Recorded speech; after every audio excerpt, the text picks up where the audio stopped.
আমরা এই হত্যাকাণ্ডের প্রেক্ষাপট যদি একটু চিন্তা করি, গবেষণা করি, কিংবা একটু পিছনে ফিরে তাকানোর চেষ্টা করি, তাহলে আমাদের ফিরে যেতে হবে 1971 সালে। 1971 সাল থেকে 2024 সাল তথা এই 54 বছরে মুক্তিযুদ্ধের যে ইতিহাস আমাদের সামনে উপস্থাপন করা হয়েছে, এটা সঠিক ইতিহাস নয়। সেই 1971 সালেই এই বাংলাদেশকে বিপদে ফেলা, পিছনে ফেলা, ব্যাকডেটেড একটা জায়গায় নিয়ে যাওয়ার বীজ বপন করা হয়েছিল 71 সালে। বিগত 15 বছরে আওয়ামী লীগ ভারতীয় বয়ানে আমাদের সামনে মুক্তিযুদ্ধের ইতিহাস নিয়ে আসলেন। বারবার বলা হলো ইন্ডিয়া বাংলাদেশকে সহযোগিতা না করলে বাংলাদেশ স্বাধীন হতেন না। আওয়ামী লীগের এই বয়ানের সারমর্ম হলো 1971 সালে বাংলাদেশকে ইন্ডিয়ায় স্বাধীন করে দিয়েছে, ঠিক কিনা? এটা কি আসলে সঠিক তথ্য, সঠিক ইতিহাস? 1971 সালে ইন্ডিয়া বাংলাদেশের স্বাধীনতা চায় নাই। ইন্ডিয়া শুধুমাত্র চেয়েছিল বাংলাদেশ পাকিস্তানের কাছ থেকে কাট অফ হয়ে যাক, বিচ্ছিন্ন হয়ে যাক। এরপরে কি হোক? এরপরে তারা আমাদের পেটে চলে আসুক। স্বাধীনতা মানে এটা নয়, ইন্ডিপেন্ডেন্স মানে এটা নয় যে এক দেশের কাছ থেকে মুক্ত হয়ে আর এক দেশের কাছে নির্ভরশীল হয়ে যাওয়া। স্বাধীনতা মানে বিশ্ব দরবারে মাথা উঁচু করে দাঁড়ানো, চোখে চোখ রেখে বার্গেনিং করা বিশ্ব দরবারে। এটার মানে ইন্ডিপেন্ডেন্স, এটার মানে স্বাধীনতা। কিন্তু বাস্তবিক অর্থে 1971 সালে সেটা ঘটে নাই। 1971 সালে শুধুমাত্র ইন্ডিয়া সেটাই বলেছিল। তো যাই হোক বন্ধুগণ, 2009 সালের যে নারকীয় হত্যাকাণ্ড, এই হত্যাকাণ্ডের প্রেক্ষাপট, এই হত্যাকাণ্ড কিভাবে ঘটেছে, কারা ঘটিয়েছে, তা কিন্তু পানির মতো পরিষ্কার। তবে একটা তথ্য এখনো আমি মনে করি জাতির সামনে সেভাবে প্রকাশ হয় নাই কিংবা প্রকাশিত হয় নাই।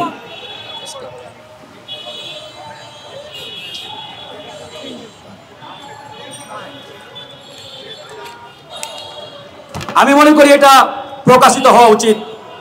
আমরা এখন পর্যন্ত যতগুলো জায়গা থেকে তথ্য পেয়েছি, সেই 4 দলীয় জোট সরকারের আমলে আমাদের সেই কুড়িগ্রাম জেলার রৌমারী উপজেলার সেই পাদুয়া নামক স্থানে বিডিআরের সাথে বিএসএফ এর যে একটি রক্তক্ষয়ী সংঘর্ষ হয়েছিল, সেই সংঘর্ষে ভারত নাকে ক্ষত দিয়ে বাংলাদেশের কাছে পরাজয় বরণ করতে বাধ্য হয়েছিল।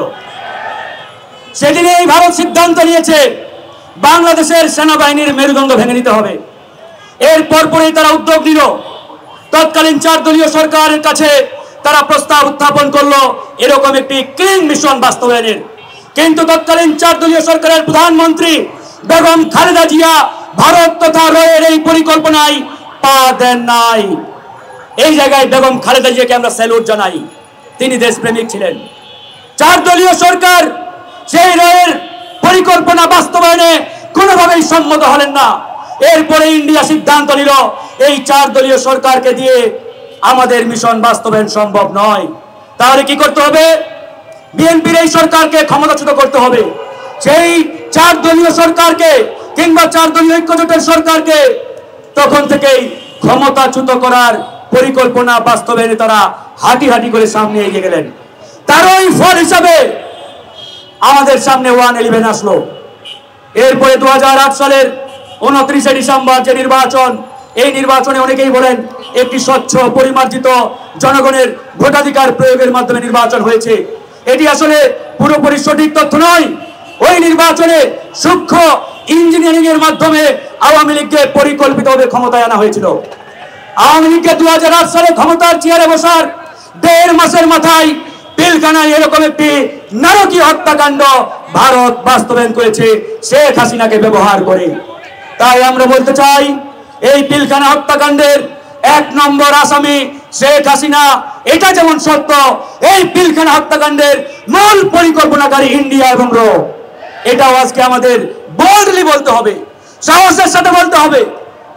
কিন্তু বড় দুঃখের বিষয়, আফসোস, আজকে এই বিপ্লব পরবর্তী সময় বর্তমান ছাত্র জনতার সরকার, আমাদের বিশ্বাস ছিল, দৃঢ়ভাবে আমরা বিশ্বাস করতাম ডক্টর মোহাম্মদ ইউনূস চেয়ারে বসার সাথে সাথে প্রথম যে নির্দেশটি দিবেন সেটি হবে বেদিয়ার হত্যাকাণ্ডের রহস্য উন্মোচনে একটি স্বাধীন তদন্ত কমিশন গঠন করার।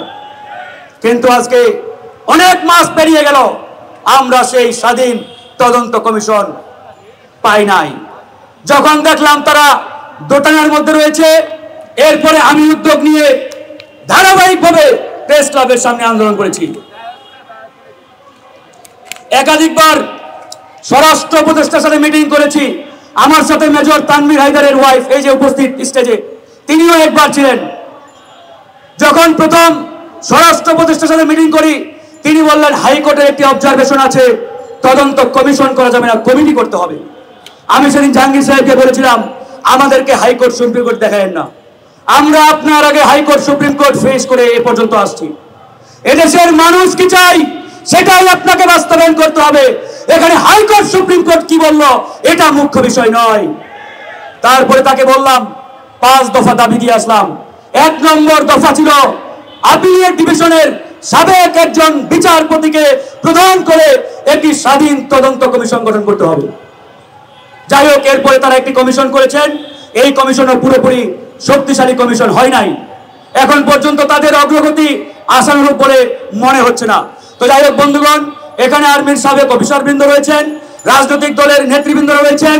আমরা একটা কথাই বলতে চাই, তরুণ প্রজন্মের মধ্য দিয়ে, তরুণ প্রজন্মের পক্ষ থেকে আমাদের আহ্বান একটাই, এই বাংলাদেশে আগামীতে আর কোনোদিন ভারতীয় তাবেদারি চলবে না।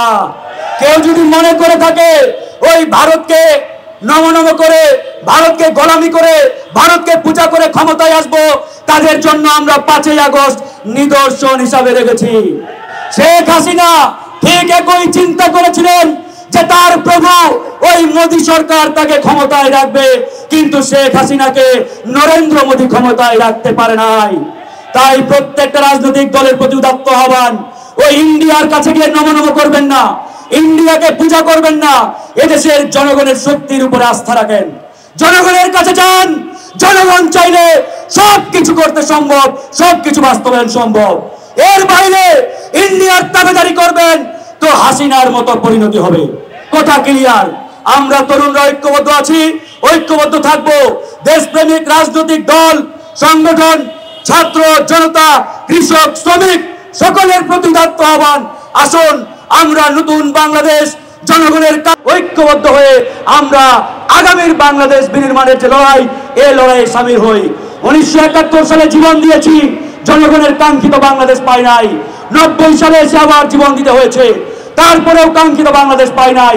24 সালে এসে আমাকে 15 দিনের রিমান্ডে থাকতে হয়েছে, আমার ভাইদের জীবন দিতে হয়েছে, 22 বার হামলার শিকার হয়েছে আমরা। জামাতের সেক্রেটারি জেনারেল রয়েছেন সবচাইতে মজলুম রাজনৈতিক দল বাংলাদেশের। বিএনপির অসংখ্য নেতাকে ফাঁসি দেওয়া হয়েছে, ক্রস ফায়ারে দেওয়া হয়েছে, গুম করা হয়েছে।